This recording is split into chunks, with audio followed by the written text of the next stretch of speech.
Il y a encore de l'espérance pour ceux qui respirent. Amen. Alléluia. Amen. Pour tous ceux qui respirent, il y a de l'espérance. Amen. Amen.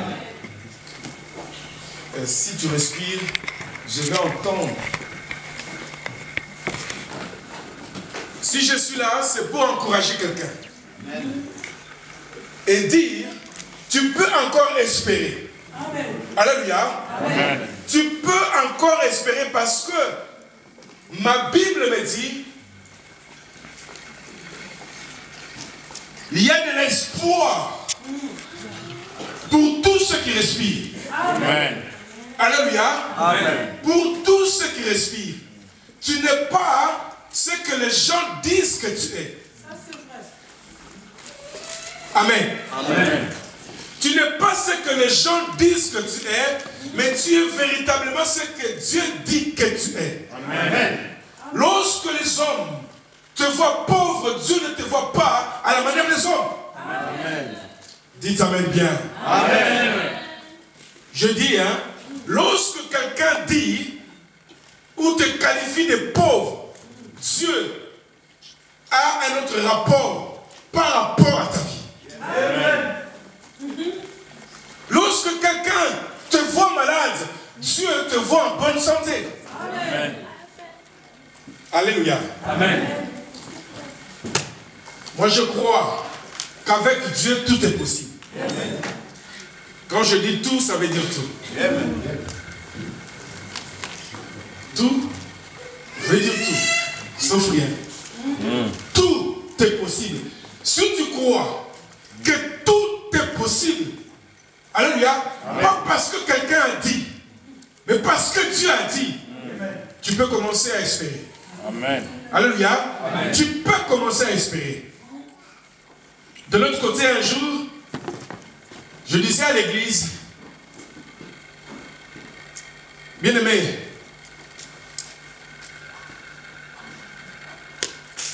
avant de mourir, le roi Salomon va dire à son fils, le roi David, va dire à son fils Salomon, il va laisser à cet homme comme héritage cette parole qui dit, fils, connais le Dieu de ton père. En d'autres termes, connais celui qui a fait de moi ce que je suis aujourd'hui. Comprenez que David n'était pas un prince normalement selon la loi. Celui qui devrait prendre la place du roi, c'était Jonathan. Alléluia. Bien aimé, pour ton cas, Dieu est capable de briser la loi. Amen. Alléluia. Je dis que pour ton cas, Dieu est capable de briser la loi. Amen. Et d'entraîner là où les hommes n'imaginent pas. Dieu est capable de tout. Voilà pourquoi toi qui crois en Dieu, dis-toi une chose, que tout est possible. Amen. Je dis bien que tout est possible. Amen. Amen. Amen. Cette histoire continue toujours à me dépasser. L'histoire de cet homme qui est en train de diriger ce grand pays, les États-Unis d'Amérique. Et nous avons notre histoire ici avec le président qui conduit ce pays. Personne ne pouvait imaginer que Hollande allait devenir le président de ce pays. Personne. Le papa d'Obama, quand il était dans son pays, il ne pouvait pas imaginer quand lui il y avait un président. Amen. Amen. Amen. Et cet homme va quitter le pays. Il va aller se retrouver aux États-Unis, il va croiser une femme. Et il va se mettre avec cette femme. Ils ont eu un bébé. Et dans leur maison, il y avait un président, mais les deux n'étaient pas au courant qu'il y avait un président à la maison.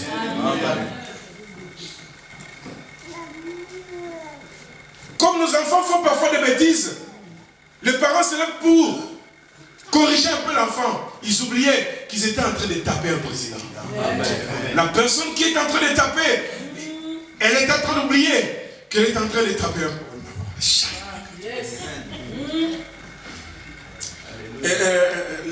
la personne qui est en train de jouer avec toi, elle ne sait pas qui tu es. Amen.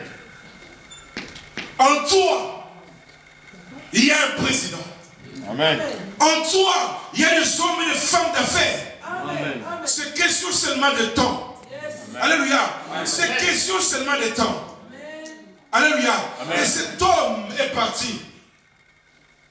Mais Dieu a voulu montrer au monde, tu peux partir et derrière toi tu peux laisser quelqu'un qui peut diriger des grandes sociétés. Bien-aimé, il ne faut pas que tu sois perturbé par rapport au rapport des gens. Il ne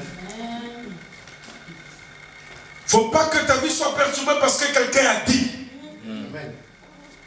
Tu n'es pas ce que les gens disent que tu es. Amen. Tu es véritablement ce que Dieu dit. Amen. Voilà pourquoi, même si présentement, les choses semblent, c'est-à-dire que tu as l'impression comme si rien n'avance, mais cela ne veut rien dire. Amen. Alléluia. Amen. Cela ne veut rien dire. Donne seulement à Dieu le temps. Amen. Alléluia. Amen. Donne à Dieu seulement le temps. Amen. Amen. Et Dieu peut dire à celui qui est à tes côtés, c'est le moment où tu peux me prendre une photo parce qu'il arrivera un temps où tu auras du mal à m'approcher de moi. Tu dois encore être là. Je ne sais pas si je parle dans une bonne assemblée. Amen. Donc, quand même la photo. Amen. Amen. Alléluia. Amen. Amen. Amen. Amen. Amen. C'est question de temps. En fait, c'était juste pour encourager quelqu'un qui est dans cette salle. Ne sois plus triste. Ne sois plus troublé. Job dira, je sais que mon Rédempteur est vivant. Amen. Il se lèvera le dernier. Amen. Alléluia. Amen. Je ne suis pas perturbé par rapport à tout ce qui se passe maintenant. Je ne suis pas perturbé parce que j'ai perdu un être cher. Je ne suis pas perturbé parce que j'ai perdu un travail. Alléluia. Amen. Mais je sais une chose. Que le Dieu que je sais, c'est lui qui habite en moi. Ma question est celle-ci. Qui est dans ta barque? Si c'est Christ qui est dans ta barque, tu peux dormir. Amen. Alléluia. Amen. Si c'est Jésus-Christ qui est dans ta barque, même si la tempête se lève, amen, il est celui qui se dit à la tempête, calme-toi. Amen. Amen. Amen. Lorsque la maladie se lève dans ta vie, il se dit à la maladie, calme-toi. Amen. Il y a certaines maladies qui détruisent certaines personnes, mais pour toi. Amen. Amen. Tu ne te connais pas. Amen. Amen. Tu ne te connais pas. Yes. Amen. Il y a eu des gens qui ont été mordus par le serpent. Ils sont morts, mais Paul a été mort. Alléluia. Alléluia. Oh, nous croyons qu'il y a des Paul dans cette salle. Amen. Nous croyons qu'il y a des gens parmi nous avec le sang de Jésus. Amen. Il me tel que je suis là, j'ai beaucoup de vaccins sur moi. Anti-malaria. Anti beaucoup de choses. Alléluia. Amen. Anti beaucoup de choses. En fait, ce n'est pas le sujet du jour, c'était juste pour encourager quelqu'un. Le message de ce soir, c'est un thème qui est vaste. Pendant que tu dors, tu peux tuer ta bénédiction. Et on peut te la voler aussi pendant que tu dors. Et j'ai pris du temps pour comprendre la pensée profonde de Dieu derrière cette histoire. Et j'ai essayé de lire les autres par rapport à ce texte. Beaucoup de gens ont parlé sur ce texte rien que sur la sagesse de Salomon. Ils n'ont pas fait d'autres commentaires par rapport à l'histoire de ces deux femmes. Et je me suis dit, mais pourquoi Dieu a laissé l'histoire de ces deux femmes dans la parole? Il y a quelque chose de profond qui est derrière cette histoire. Et je suis entré en prière pour comprendre ce qui est derrière cette histoire. On nous parle de deux femmes prostituées qui vivaient ensemble et qui un jour vont connaître une histoire que nous allons partager cet après-midi. Une histoire à la fois triste, mais qui cache beaucoup de bénédictions. Alléluia. Amen. Le grand thème, c'est pendant que tu dors, tu peux tuer ta bénédiction. Et on peut te la voler aussi pendant que tu dors. Il y a plusieurs sous-thèmes. Le premier sous-thème que je vais traiter rapidement avec vous cet après-midi, sur l'échange diabolique. Et le deuxième sous-thème, je parle d'une église fertile mais qui travaille dans un système d'étouffement. Et le troisième sous-thème, c'est cette église fertile mais qui travaille dans l'inattention. Amen. Amen. J'ai plusieurs textes devant moi. Le texte qui trouble.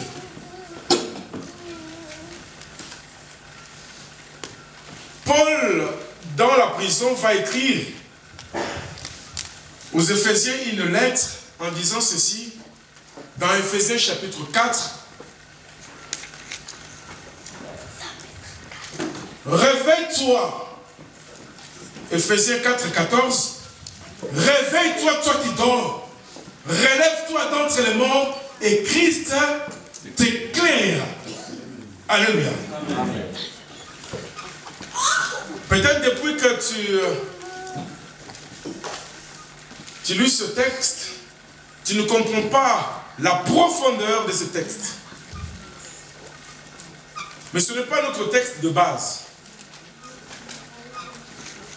Et la Bible, quelque part, parle aussi d'un jeune homme qui était dans une salle où Paul était en train de prêcher la parole.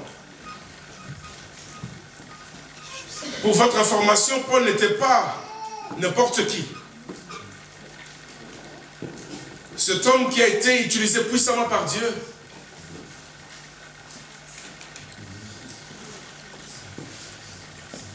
Dans Actes chapitre 20, je ne sais pas si quelqu'un peut nous aider, au verset 7. Acte 20, 7 à 9, s'il vous plaît. Si quelqu'un a trouvé rapidement.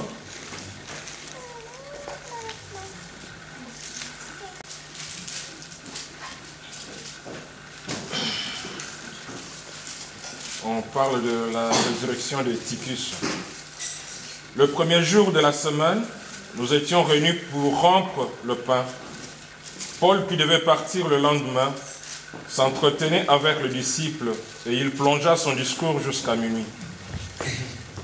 Il y avait beaucoup de lampes dans la chambre haute où nous étions assemblés. Or, un jeune homme nommé Eutychus, qui était assis sur la fenêtre, s'endormit profondément pendant le long discours de Paul. Entraîné par le sommeil, il tomba du 3e étage. Entraîné par quoi? Par le sommeil. Alléluia. Amen. La Bible dit que cet homme, ce jeune homme, était dans une salle où Paul était en train de prêcher. Tout d'un coup, il va être attrapé par le sommeil. La Bible déclare qu'il a été entraîné par le sommeil. Et il va tomber et d'une chute terrible. Il va se retrouver mort. Alléluia. Amen. Et le sommeil était à la base de sa mort. Amen. Amen. Le sommeil, je dis que, était à la base de sa mort. Et soulignez ce texte.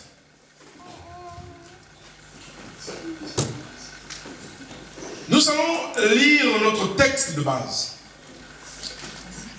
Dans 1 Roi chapitre 3, du verset 16 jusqu'au 26.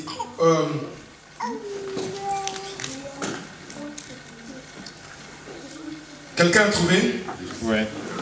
1 Roi 3, de 16 à 21.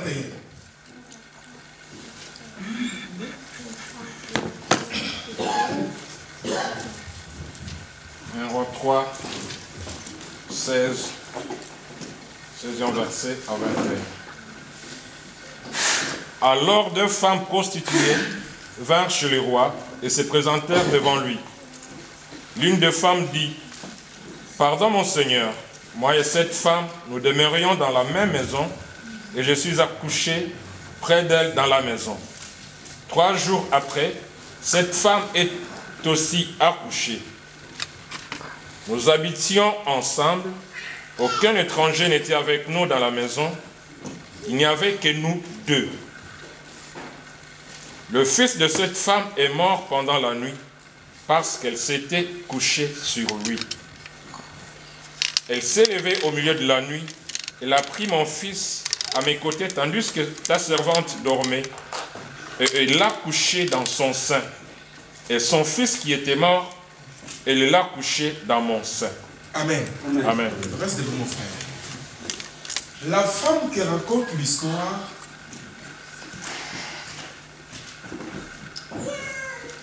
au moment où ces choses étaient en train de se dérouler, elle était en train de dormir. Est-ce que nous sommes ensemble? Amen. Et ma question est celle-ci. Comment elle a su? Parce que là, elle raconte au roi, mais avec exactitude. Alléluia. Amen. L'histoire comme si elle était debout en train de suivre la scène. Et cette femme qui parle, qui raconte l'histoire au roi, dit quoi au roi? La Bible dit, un jour, des prostituées vinrent se présenter devant le roi Salomon. La première dit, que sa majesté veille bien m'écouter. Moi et cette femme, nous habitons la même maison. J'ai mis au monde un fils dans la maison et à un moment où elle était là, 2 jours plus tard, elle aussi a mis au monde un fils. Nous vivons seuls dans cette maison. Il n'y a personne d'autre que nous 2. Or, cette nuit, le fils de cette femme est mort parce qu'elles étaient couchées sur lui. Alléluia. Amen. Alors, elle s'est levée au milieu de la nuit pendant que je dormais. Amen. Amen. Pendant que je dormais. C'est là où j'ai tiré mon premier sous-thème en parlant sur le change diabolique. Alléluia. Amen. Elle dit, pendant que je dormais, elle a pris mon fils, qui était à côté de moi, elle l'a couché dans son lit, puis elle a placé son fils qui était mort à côté de moi. Amen. Amen. Le verset 21. Frère. Le verset 21. Le matin, je me suis levé pour allaiter mon fils, et voici, il était mort. Je le regardais attentivement le matin. Amen. Soulignez attentivement.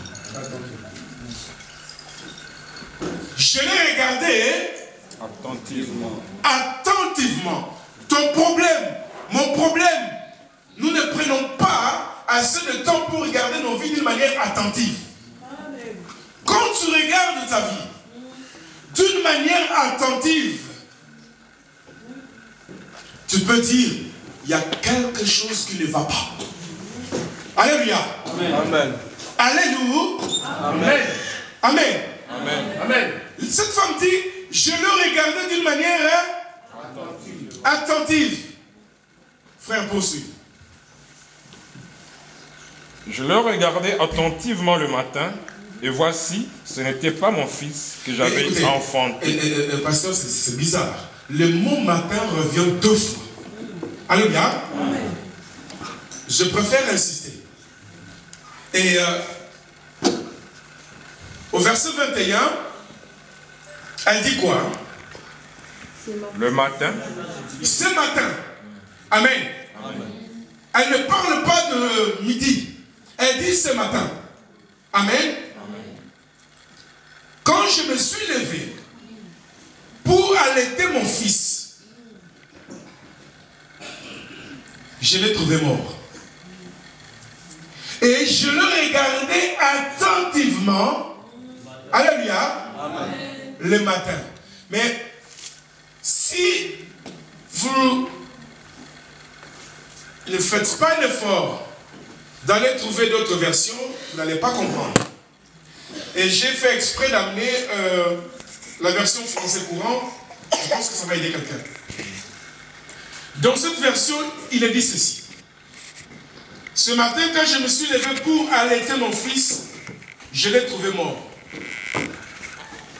Écoutez, je mets un point sur cette phrase. Si cette femme n'a pas pris le temps de regarder son fils d'une manière attentive, la seule chose qui restait à cette femme, c'était l'enterrement. Amen. Amen. Et elle allait rester. C'est-à-dire que quelque chose allait rester dans sa tête que j'ai enterré. J'ai perdu un jour un enfant. Elle est partie enterrer un enfant qui n'était pas son enfant. Bien-aimé, ta bénédiction est quelque part. Amen. Alléluia. Amen.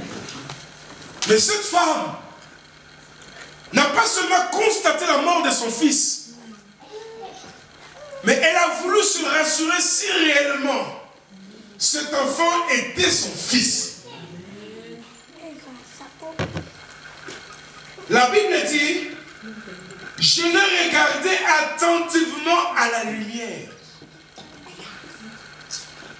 Là, on ne parle plus de matin. Alors, et cette lumière, alors qu'il faisait déjà... Amen. Amen. Bien-aimé, lorsque tu t'approches de la lumière, qui est celui qui t'a appelé, les zones d'ombre disparaissent. Amen.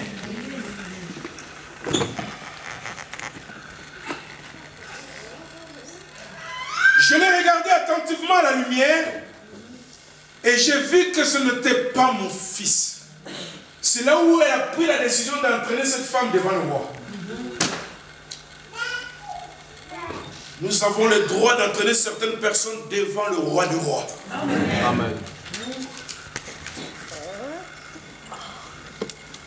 Oh, je suis venu dire à quelqu'un ce soir qu'il y a un matin pour toi. Amen. Amen. Il y a un matin pour toi. Amen. Quel que soit ce que le diable est capable de faire, Dieu a prévu un matin pour chacun de nous. Amen. Alléluia. Amen. Il y a un matin pour toi où Christ décide d'éclairer ta vie. Amen. Alléluia.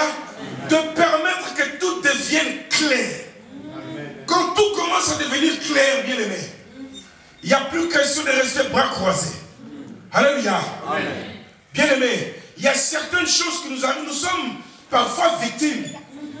Et très souvent nous sommes complices de certaines réalités que nous sommes en train de vivre. Je suis venu dire à quelqu'un, le diable ne peut rien. Le diable a besoin de toi pour détruire ta vie. Le diable ne peut rien faire sans toi. Amen. Amen. Bien aimé, je te dis la vérité, le diable ne peut rien faire sans toi. Quelque part, à l'église, j'ai donné ce témoignage, j'ai mis ce film, le feu, pas le feu de l'amour, je n'ai pas connu ça, Santa Barbara. Pour les anciens de Paris, ils connaissent ça. J'aimais beaucoup ce film. Je me rappelle, je quittais le travail, je courais. Parce que je ne voulais pas rater ce film. J'étais en Christ. Hein? J'étais en Christ. Mais un jour, en courant, il pensait qu'il est monté au fond de moi pour me dire, mais attends, tout le temps que je passe devant ce film, pourquoi je ne prends pas la Bible? Pourquoi je ne peux pas prendre la Bible et méditer? Ne serait-ce que pendant 1 heure. Je dis, écoute, il faut que je règle cette affaire. J'arrive chez moi avant que ce film commence. Ce jour-là, j'étais seul à la maison, j'ai dit à Satan, vraiment, tu es fort. Non, tu es vraiment fort. Ça fait un bon moment que je suis esclave de ce film. Ok. Je vais voir si tu es vraiment un homme fort. J'ai été à la télé. J'ai dit, ça commençait vers 19h. À moins 15, j'ai dit, la télécommande est là. Je vais te faire une promesse. Si tu réussis à ouvrir la télé, je te promets, pas seulement Santa Barbara, les autres films, je veux le regarder maintenant bien. Je suis resté là, assis. 19h moins le quart, 19h moins 10, 19h moins 5, 19h, 19h05. La télé est restée toujours fermée. Et j'ai compris que le diable a toujours besoin de moi pour faire quelque chose. Le diable ne peut rien faire sans toi. Pendant que beaucoup de gens passent leur temps à prier, bien aimé, il y a certaines choses qui nécessitent la décision. Et non la prière. Amen. Ceux qui ont pris la décision de venir ici, ils sont là. Amen. Ceux qui ont pensé qu'ils n'allaient pas venir ici à cause de la neige, ils ne sont pas là. Il y a beaucoup de choses qui ne dépendent même pas de la prière, qui dépendent de la décision. Et j'ai pris la décision. On n'a même pas mis la main sur moi, j'ai été libéré moi-même à cause de ma décision. Bien aimé, cette délivrance s'est passée chez moi sans que je tombe. Amen. Amen. Parce que j'ai compris. Alléluia. Amen. Et cette femme pouvait aussi accepter la situation. Bien aimé, il y a des situations qui se passent dans ta vie, dans ta famille. Il faut qu'il y ait quelqu'un qui se lève pour dire, ça suffit. Amen. Amen. Tant que tu ne seras pas debout, le diable risque de continuer à détruire ta vie et ta famille. Et tu as besoin de te mettre debout pour dire stop. Cette femme a compris. Lorsqu'il s'agit de toi, lorsqu'il s'agit de ta famille, bien-aimée, lève-toi. Bien-aimé, lève-toi. Cette femme s'est levée. Elle a entraîné, bien-aimé, le diable ne lâche pas avec facilité. Écoutez cette histoire. Bien-aimé dans le Seigneur, pendant mes recherches, j'ai voulu vraiment être au courant de la réalité profonde qui était derrière ce texte, derrière cette histoire. Et petit à petit, le Seigneur a commencé à m'aider. Les deux femmes dont la Bible fait mention ici, l'une représente Lucifer et l'autre l'église qui est toi et qui est moi. Lucifer a tué ceux qui étaient à lui au moment où il a été visité par la nuit. Je parle de Lucifer. Dieu n'a pas créé le diable, mais Dieu a créé Lucifer. Et Lucifer s'est fait diable. Et lorsque vous lisez Isaïe 14, vous allez comprendre beaucoup de choses. Je n'ai pas beaucoup de temps. Et il a voulu à un moment donné se comparer à Dieu ou se mesurer à Dieu. Il a perdu ce qui était pour lui, les dons que Dieu lui avait donnés. Maintenant, son ambition, c'est d'aller tuer pendant la nuit ce qui est pour l'Église. C'est dans le temps de la nuit que le diable veut que l'échange se fasse.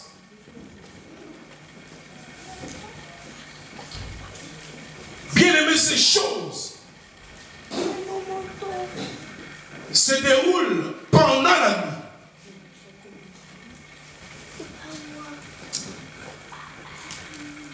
Et le diable, par mégarde, a tué sa propre bénédiction. Et lorsqu'il s'est rendu compte, je parle de la première femme, lorsque le diable s'est rendu compte qu'il a perdu sa part, son ambition, maintenant, de se lever pendant que l'église est en train de dormir, et voler ce qui appartient à l'église et déposer la mort dans l'église. Voilà pourquoi je dis que pendant que tu dors, tu peux tuer ta bénédiction. Et on peut te la voler aussi pendant que tu dors.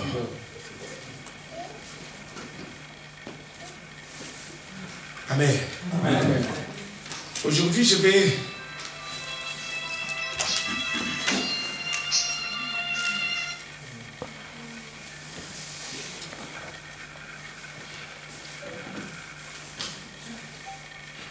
parler de des choses terribles. Un enfant a été tué et l'autre a été volé.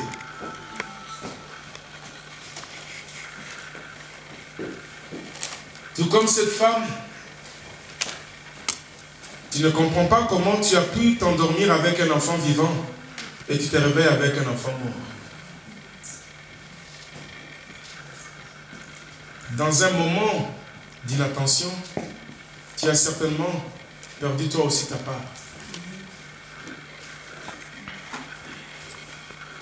Ça peut être le mariage, ça peut être la santé, ça peut être le travail.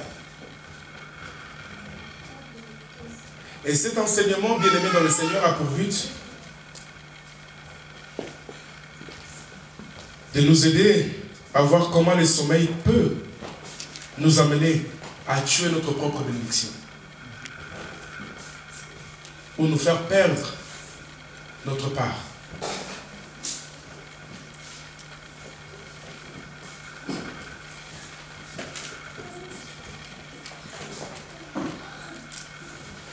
Amen. Amen.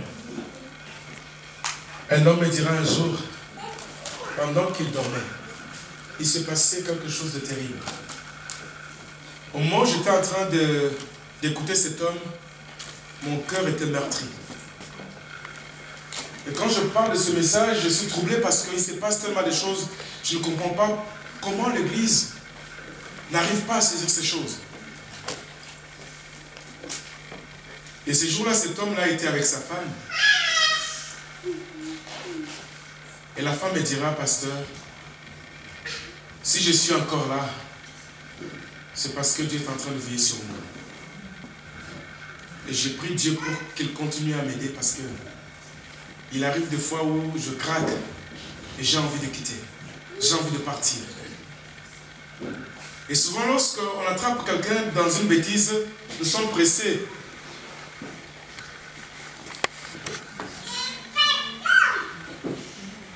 Dans les critiques, on ne prend pas véritablement le temps de comprendre pourquoi cet homme ou cette femme est dans cette situation.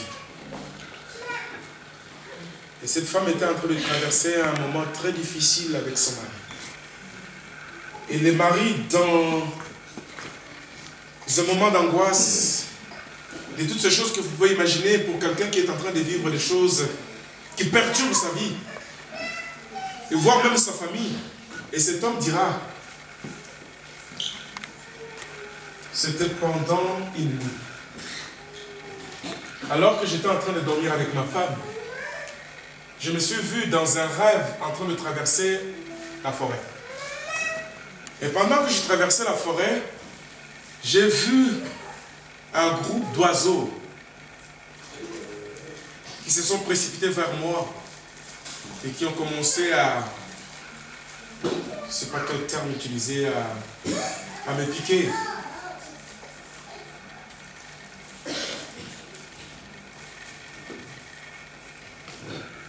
Vers la partie intime d'homme.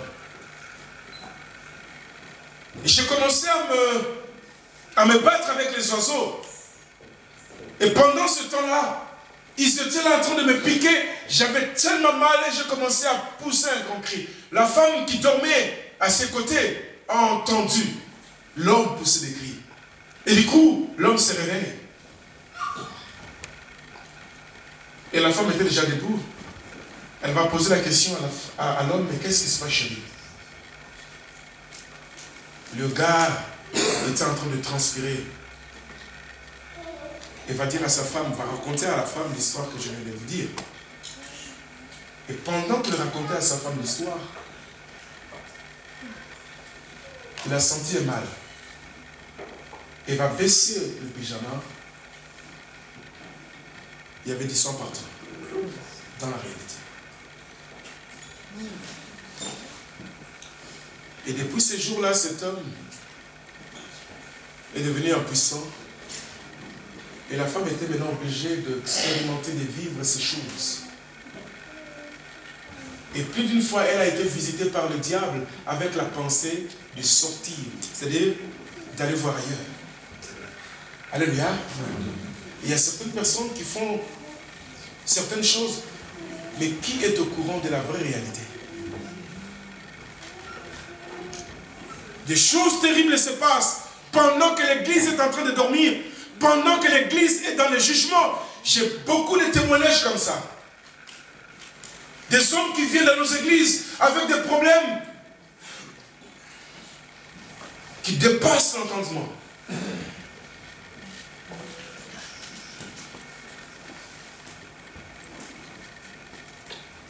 Je peux encore dire beaucoup de choses. On n'aura même pas le temps d'aller au bout de ce message. Et je ne pense même pas parce que quand je parle de ça, c'est tout un séminaire. Alléluia. Amen. Il se passe beaucoup de choses pendant que tu dors.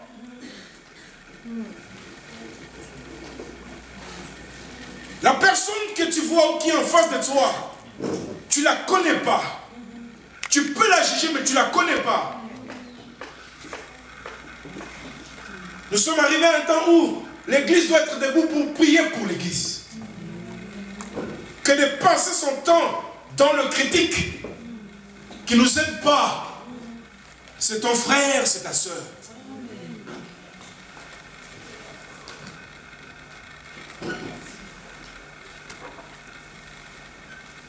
Oh, bien-aimé, il y a des choses terribles. Des choses très terribles. Voilà pourquoi l'église doit être debout. L'église a une grande responsabilité. L'église a une grande mission.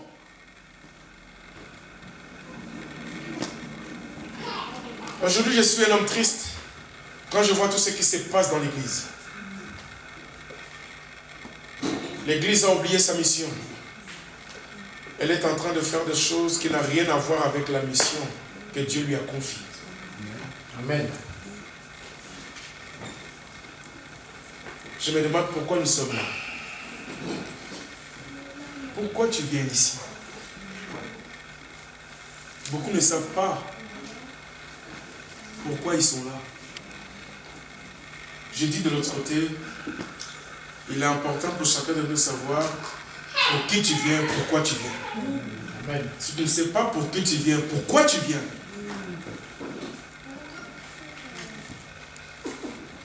tu fais du tourisme.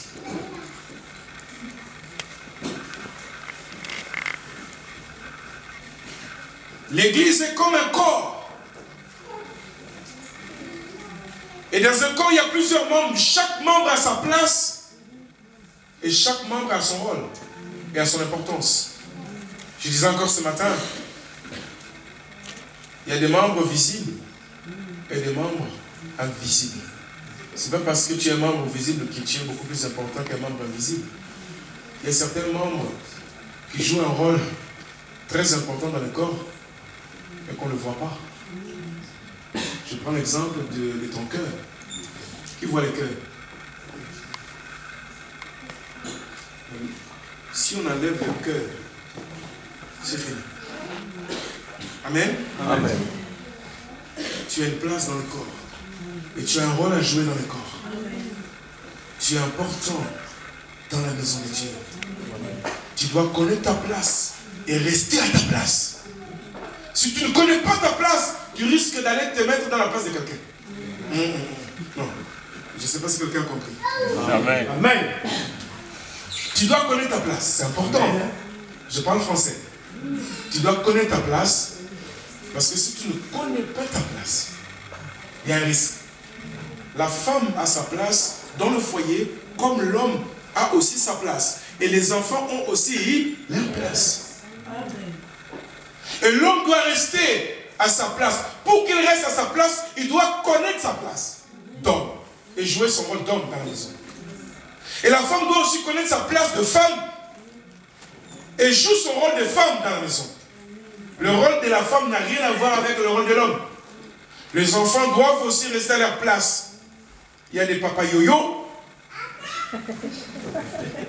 Prêche. Des démissionnaires. Et qui ont laissé leur place à la femme. Non, ça c'est pas le sujet du jour. Amen. Amen. L'homme doit connaître sa place et la femme doit aussi connaître sa place. Et les enfants doivent aussi connaître leur place.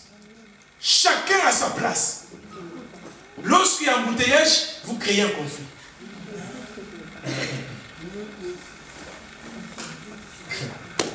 Amen. Amen. Bon, ok.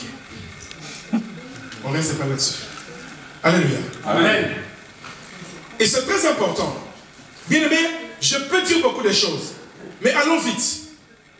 Et nous allons comprendre. Parce que je suis obligé d'aller vite. Pour parler que le premier sous-thème. Amen. Amen. Et lorsque nous lisons la Bible, nous venons de lire l'histoire de ces deux femmes. Ça, c'est notre texte de base. Bien-aimés dans le Seigneur. Dans Genèse chapitre 29, le verset 16 jusqu'au verset 25, c'est un texte. Si Dieu me permet un jour, nous allons faire la suite.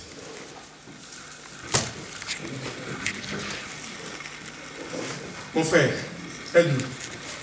Genèse chapitre 29. 29, le verset 16 au verset 27. L'histoire de Léa et Rachel. Or, Laban avait deux filles. L'aînée s'appelait Léa et la cadette Rachel. Léa avait les yeux délicats, mais Rachel était belle de taille et belle de figure. Amen. La Bible dit quoi? Mais c'est extraordinaire. J'invite l'Église à changer sa façon de lire la Bible. Et pourquoi ce détail? Et ça cache une vérité. Amen. Amen. La Bible dit que la Bible parle de deux filles. L'aînée s'appelait qui? Léa et la cadette Rachel. Et la Bible dit par rapport à Léa qu'elle avait les yeux délicats. Hein, frère? C'est ça? Oui, les yeux délicats. Ensuite, et Rachel était belle de taille et belle de figure. Et Rachel était belle de taille et belle de figure. Ça veut dire quoi? Ça veut dire que la taille de Léa n'était pas la taille de Rachel. Alléluia. Amen. Et le visage qu'avait Rachel n'avait rien à voir avec le visage de Léa. Et les yeux de Léa étaient différents des yeux de Rachel. Suivez-moi très bien. Parce que c'est très important par rapport à la suite. Continue, frère. Jacob aimait Rachel et il dit, je te servirai 7 ans pour Rachel, ta fille cadette. Et Laban dit, j'aime mieux te la donner que de la donner à un autre homme. Reste chez moi. Ainsi Jacob servit 7 années pour Rachel, et elles furent à ses yeux comme quelques jours parce qu'il l'aimait. Parce qu'il aimait. C'est-à-dire que Jacob était capable parce qu'il y avait de l'amour dans son cœur pour qui? Pour Rachel. Il a accepté de travailler, pas pour Léa, mais pour Rachel. Alléluia. Amen. Bien aimé, quand tu aimes quelqu'un, on a vu, la femme habite à Meaux, la fille habite à Meaux, toi tu habites ici à Bondy. Meaux devient comme ici. Comme à la gare. Mais l'église de Dieu, c'est loin. Les gens aiment que l'église soit au rez-de-chaussée de leur immeuble. Bien aimé. Même si on met l'église, je ne vais pas parler de quelqu'un ici. J'ai vu quelqu'un habiter à l'église et arriver en retard. Non loin de l'église, quelque part. À côté. Arriver. Amen. Amen. Non, je ne parle pas de toi. C'est quand on aime quelqu'un, on perd la notion de ce qu'on appelle distance. J'ai vu des filles décevoir leurs parents parce que quelque part il y a de l'amour. Mais quand tu dis que tu aimes Dieu, tout dépend de comment tu définis cet amour. Quand quelqu'un dit que j'aime Dieu, alléluia, amen. Bien aimé, il y a une dose. Voilà pourquoi Dieu dira, c'est lui qui aime son père et sa mère plus que moi. Dieu ne t'interdit pas d'aimer ton père. Dieu n'interdit pas d'aimer ta mère. Encore moins ta vie. Mais il ne faut pas que cet amour dépasse l'amour que tu peux avoir pour lui. Quand l'amour que tu as pour ta vie commence à dépasser l'amour que tu peux avoir pour Dieu, ça crée un problème. Là, Dieu dit, tu n'es pas digne de moi. Amen. Amen.